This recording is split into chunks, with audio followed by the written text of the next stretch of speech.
¿Qué tal, amigos? Muy buenas a todos. Bienvenidos a Pensar Plural, bienvenidos a Bocados de Cine. Hoy contaremos con la presencia de The Phantom para hablar de una película que supone quizá el final del slasher y que tiene mucho que ver con una de las perlas, de las grandes perlas del terror de los años 90 y de las grandes perlas del slasher, que sería Scream del año 96.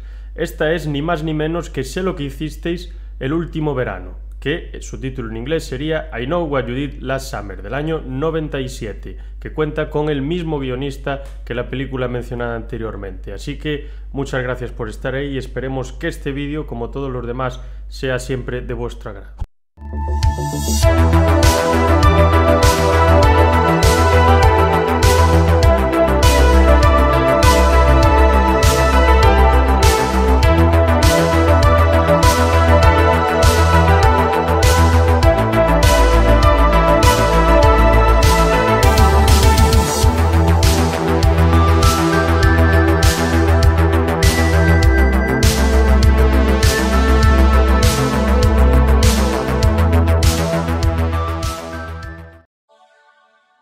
Tenemos a The Phantom por aquí.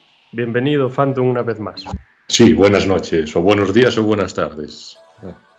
Y también, como se adelantó un poco en la introducción, al principio del vídeo, pues lo que vamos a hacer es hablar de Sé lo que hicisteis el último verano, I Know What You Did Last Summer, del año 97, que dirige Jean Gillespie y que guioniza el prolífico Kevin Williamson, que luego hablaremos un poco de algunas de las obras de las que fue haciendo guiones por ahí.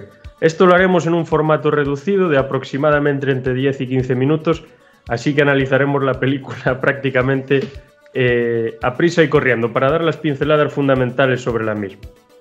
Y fundamentalmente lo primero que tenemos que decir es que esta película se inspira en una obra, en una novela de suspense que escribe Louis Duncan en el año 73, que la distribuye Columbia Pictures, que como dije antes es del año 97, que la dirige Jean Gillespie, que su guionista es Kevin Williamson y que se encuadra dentro del género slasher. En un momento veremos por qué, pero yo creo que está bastante bien encuadrada dentro de este género o subgénero.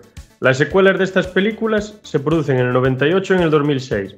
Creo que la del 2006 fue tan reconocidamente mala que salieron varias voces públicas a decir que no era una secuela oficial de la película, de la primera película. La del 98 no tiene muy buenas críticas, pero bueno, eso lo dejamos para otro análisis. Luego en el 2021 se hace una serie en la televisión, que no sé si está en Amazon Prime o por ahí, y ahora en el 2023 acabo de ver que se está preparando otra secuela. Se está empezando a grabar otra secuela.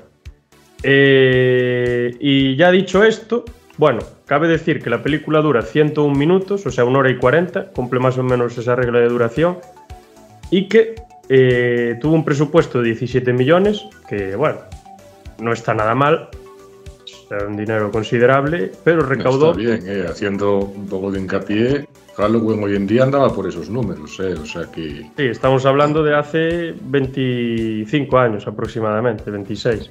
Sí. Y recaudó 125 millones, o sea, más de 10 veces más de lo que gastó. Y vamos a hablar un poco ahora entonces de qué va esta película, el argumento central. Haznos así un resumen muy pequeñito, Phantom, y luego entramos así un poco en los temas más relacionados con el suspense, con la música, la ambientación, la relación que tiene un poco con Halloween también y todos estos temas. Scream también. Incluso con Pesadilla en Elm Street también, y sí, con Scream obviamente. Sí. Bueno, pues la premisa es algo bastante típico en el slasher de los 80. Tenemos a un grupo de jóvenes adolescentes rubios, no muy espabilados, que volvían de fiesta, ¿no? Y bueno, pues iban así un poco en estado, no de drogas, pero sí de quizás abusar un poco de alcohol, ¿no? Y claro, evidentemente todo este despropósito que hacen en su vehículo, hasta se llegan a montar encima de él, si no me equivoco salen por el techo, hace que se produzca un accidente y que atropellen a una persona que curiosamente, pues bueno, estaba en ese momento y claro, era inevitable el choque. Y luego cuando lo atropellan, pues el cadáver desaparece, ¿no? O sea, la persona no se sabe dónde está. Y aquí es donde empieza toda la trama, ¿no? Empezamos a ver aquí después ese sujeto que vuelve otra vez para buscar venganza y se van produciendo una serie de muertes muy del estilo slasher, evidentemente, y es así básicamente la película. Sí, hay un tema también muy importante en la película, que es, bueno, son dos más bien, el asunto de las cartas que reciben los jóvenes y a partir de ahí se va desarrollando toda la trama, y luego el asunto del mar, de la relación con lo marítimo, con los marineros y todo este tema.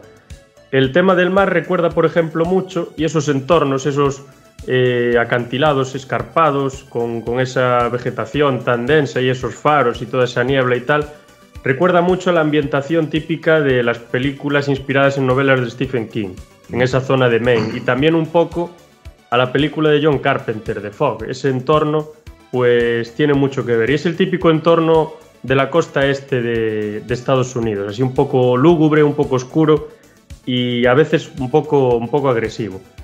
Por veces los planos de la película recordaban un poco al Cabo del Miedo de Martin Scorsese y de Robert De Niro del año 93. Y luego, bueno, volvíamos al tema de las cartas. Es algo bastante recursivo y bastante recurrente dentro de la historia reciente en general y de muchos asesinos psicopáticos o sociópatas o lo que sea, que muchas veces pues realizan sus asesinatos y mandan cartas a la policía, como el asesino del Zodíaco, si mal no recuerdo, el asesino del Géminis, o incluso dejan un símbolo, una carta o algo escrito, algo que signifique algo concreto para que alguien les esté haciendo el juego y demás. Llegaron hasta tal punto que el asesino del Zodíaco, creo que fue, no, el asesino del Géminis, le mandaba cartas a William Peter Blatty, que es el director, bueno, el que escribió la novela del Exorcista y luego dirigió El Exorcista 3 y fue guionista del Exorcista 1, mandándole novelas diciéndole cosas bastante tenebrosas, como que la película del Exorcista era una película de comedia y que le gustaba mucho, era una sátira muy graciosa, no sé qué. Entonces está ese tema también muy constante. Y tenemos también la relación directa con Scream, creo, a través de ese elemento de las cartas. Porque en Scream realmente no hay cartas, pero la comunicación se produce de otra manera, ¿no? ¿De qué manera se produciría esa comunicación con las posibles víctimas y las futuras víctimas? Y lo telefónico de la época. Claro. O sea, tenemos la comunicación en diferentes tipos, tenemos el mismo guionista y tenemos dos películas que se desarrollan de una manera parecida, aunque la primera parte de un suceso trágico y realmente en Sé lo que hicisteis el último verano, los adolescentes universitarios hacen algo que no deben hacer porque es un asesinato, entre comillas. No se sabe muy bien si muere la persona o no. A diferencia de Scream, aquí tienen la culpa estos adolescentes, porque por culpa de ellos la trama ocurre, o sea que... Claro. Aparte no es algo tan... O sea, no es tan mala esa persona que comete, es mala porque comete unos crímenes. Pero también es que, claro, oye, es una venganza también, ¿eh? O sea que... Claro, aquí la gran diferencia es que el sujeto que va a hacerle lo que le va a hacer a los adolescentes de turno, lo hace por venganza, como Jason. Pero en Scream no hay venganza. Se realizan los asesinatos por un motivo más mediático que por el tema de la venganza. Entonces ahí está la gran diferencia. Luego no sé si te fijas tú también en otro elemento, que aunque las dos son del mismo guionista, las películas de Scream tienen momentos de suspense muy pequeños, a pinceladas, a gotas, muy concretos. Pero esta película de Sé lo que hicisteis, cuando la veíamos comentamos, que es un suspense casi constante. Sí, yo sobre todo me refiero a Scream en las escenas iniciales, ¿no? Que tiene un alto índice de suspense. Evidentemente eso es una barbaridad, las escenas allí del comienzo, tan parodiada hoy en día, ¿no? En muchas películas y en televisión.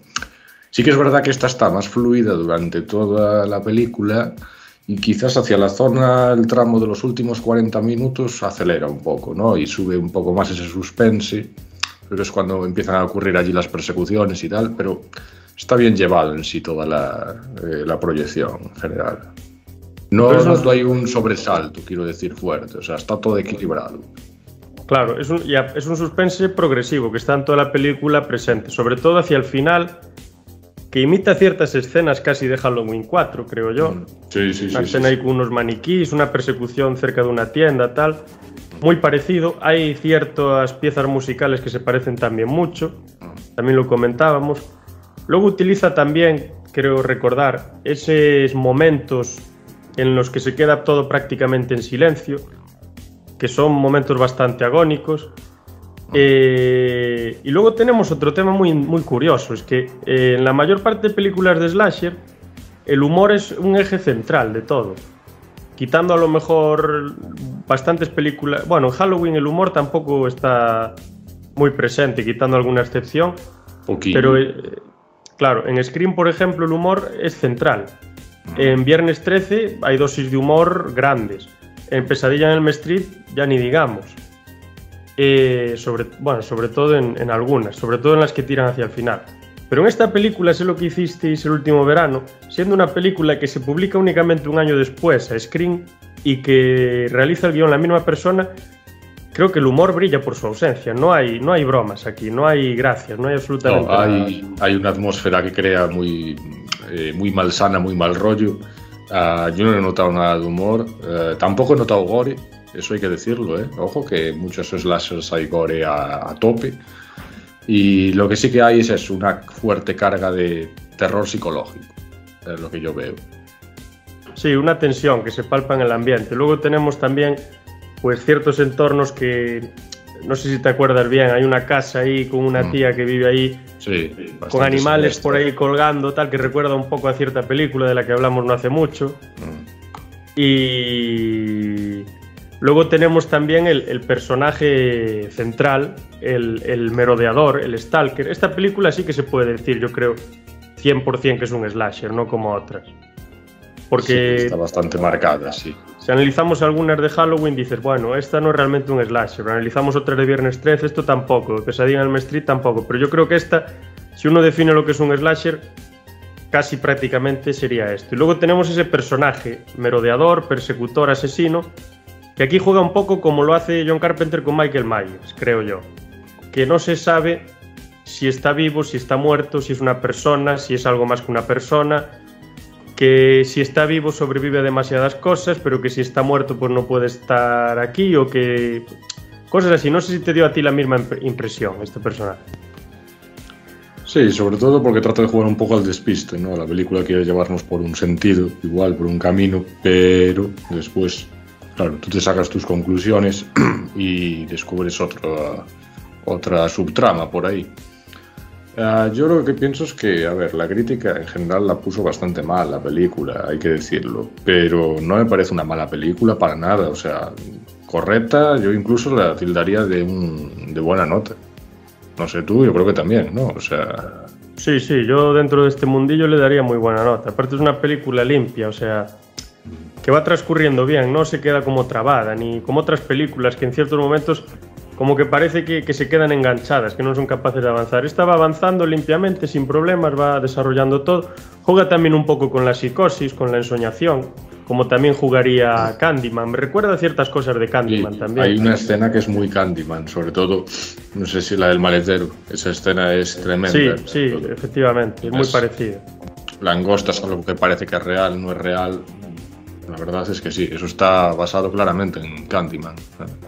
Y luego, claro, tenemos el aspecto del merodeador, que es un pescador al uso. Lleva ahí un arma un poco diferente, pero que se parece a la de Candyman también mucho. Y realmente, como que yo creo que utilizan esa imagen como ese típico lobo solitario, siempre ese pescador solitario que está medio loco, ¿no? Es un poco, yo creo que utilizan el tema por ahí. Sí, y luego también, yo recuerdo, ahora me vino a la cabeza una escena donde, no sé si va por allí una procesión en el pueblo y de repente uno de los personajes empieza a ver a gente con chubasquero, ¿no? Sí, un desfile. Un tejado, otro abajo, así, o sea, se produce una psicosis, como dijiste antes, tremenda. O sea, pues no es una mala película, la verdad, o sea, 6, 7 es la nota que debería de tener. Sí, yo creo que le daría por ahí, sí. Sobre todo el tema ese de ver cosas donde no las hay. o de empezar a ver por ciertas personas, por ejemplo, en Halloween 4, cuando buscan a Michael Myers, empiezan a ver a gente disfrazada de Michael Myers por todas partes. Sí. En Scream, la gente lleva 1000 caretas de Scream, todo el mundo quiere ser Scream. En este caso, un chubasquero lo lleva cualquiera en esa zona porque es una zona húmeda, están en invierno, bueno, en invierno no, están en verano, que están el 4 de julio. Pero bueno, no están en verano, están no sé cuántos meses después. O sea, ponle que está en otoño-invierno, no sé exactamente en qué estación. Es una zona húmeda, medianamente fría, pues la gente se moja, tal, es lo normal llevar un chubasquero. Y si eres marinero, pues todavía más. Y luego también juega con esa estética un poco de la putrefacción que viene del mar, que los personajes recuerdan un poco a los de Piratas del Caribe, ¿no? A esos que venían en el holandés errante. Eso es así. Sí, luego parece que la humedad les afectó un poco. Exactamente, así con esa humedad, medio podres, con moho, así medio roñosos, como gastados por la salitre, por la humedad, con cangrejos, con caracolas y cosas de estas, que también recuerdan a esos personajes de The Fog, de John Carpenter, del año 80. Y luego, por último, creo que hay un detalle que tiene un poco que ver con Pesadilla en Elm Street, y es el tema de los mensajes escritos en las paredes, que aparecen de repente, en esas duchas y esos mensajes así escritos en los murales. Eso tiene... O sea, al final aparece allí con el vapor del agua en las duchas, como un mensaje de que volverá esa persona, ¿no? Claro, eso es muy Freddy Krueger, o sea... Sí. Totalmente. Y bueno, yo creo que el asesino, entre comillas, le llaman The Hook, ¿no? The Hook es el garfio. Sí. Es el garfio que se usa para destripar a los peces, original también. Y yo creo que hasta aquí pues podríamos dejar más o menos así el análisis. Se podría hacer más, pero nos llevaría bastante tiempo, pero así a modo de resumen, pues yo creo que está bastante bien. Así que te dejo, si quieres, un minuto y medio, 2, para hacer una pequeña valoración de lo que puede aportar esta película a quien le guste este subgénero, o incluso a quien no le guste, que a lo mejor le puede gustar a otra mucha gente. Pues aparte de Scream, y una nota, a resurgir el género, ¿no? Los 90, de lo que era conocido como el slasher. Yo creo que es una digna película sucesoria, comercial. Hay una gran distribuidora detrás, ¿no? Y a pesar de que, por ejemplo, vemos que hay slashers donde es un mata-mata, ¿no? Típicas películas de Viernes 13, de Intruso en la Noche también incluso, ¿por qué no? Aquí pues tenemos unas tramas que pues la veo bastante profesional, ¿no? De que incluso hasta tenemos el terror psicológico, unos personajes que están bastante bien hechos. En fin, yo creo que es una película que, a ver, no es una obra maestra, evidentemente, tiene sus diferencias igual como todas las películas de estos géneros, ¿no? Del slasher, pero que perfectamente está entretenida, tú la puedes ver e incluso volver a ver otro día y no hay ningún problema. Yo la veo decente, de un 7 por lo menos. Sí, yo le daría una nota pareja, le daría una nota por ahí. Yo lo que quería añadir también es que es como que el propio guionista se contradice a sí mismo. Primero dirige Wes Craven Scream y el guionista pues hace el guión de esa manera que lo hace. Y Scream es como una película que dice, el slasher se acabó aquí. Ahora sí, lo que hagamos tiene que ser coñero, tiene que ser reflexivo, tiene que estar haciendo revisión, tal. Y luego llegas a lo que hicisteis el último verano y dice, cuidado, que el slasher aún no se acabó. Os voy a hacer otra película y ya veréis cómo no se acabó. Aún queda algo. Sí que es verdad que, claro, yo pienso que esta película no hubiera existido igual según Scream, porque, claro, no, seguro, debe mucho de su estela, del éxito. Sí, pero es sí muy que es parecida. Verdad que vuelve al slasher antiguo, al tradicional. El de Scream era más comedioso, ¿no? Más comediante. Entonces, pues bueno. Totalmente. Yo creo que, sin temor a equivocarme, quitando Halloween H20 del año 98, me parece que es el último slasher significativo para la industria del slasher, porque luego lo que vino son auténticas bazofias. Sí, con todos los respetos para directores y actores. Quitando La Noche de Halloween y quitando la que dije, la de Halloween H20, los demás slashers que se confeccionan en el siglo XXI es que son, por lo menos los mainstream, son auténticas basuras, o sea, no hay por dónde pillarlos. Sí, tal cual, es que, a ver, están esos telefilmes, ¿no?, que nos ponen siempre en las televisiones, igual del 2001, 2002, pero es que había un gran estudio detrás y había un presupuesto muy potente. El presupuesto es de una película de Halloween, de la trilogía de hoy en día, o sea que para esa época, además, imagínate. Yo pienso que es la última película también. O sea, hasta que llegó igual las películas de Halloween, por así decirlo, esta podría ser la última, la del 98. Pues tiene pinta, tiene pinta. Algunos seguro que piensan lo contrario y está en todo su derecho y si quiere puede ponerlo por ahí en los comentarios y podemos abrir un... Es totalmente recomendable que se vea la cinta, no basarse tanto en las opiniones que están en internet, porque esas opiniones de hoy en día y seguramente los años, en ese año no hubieran sido iguales. Efectivamente, porque quizás estaban esperando otra cosa que se pareciese más a Scream que esto. Sí. Tenían otra expectativa diferente. Y nada, este fue nuestra review de esta película, nuestro bocado de cine a dos bandas de I Know What You Did Last Summer, sé lo que hicisteis el último verano, y esta fue la colaboración con The Phantom. Muchas gracias, Phantom. Hasta la próxima. Chao. Efectivamente, hasta la próxima.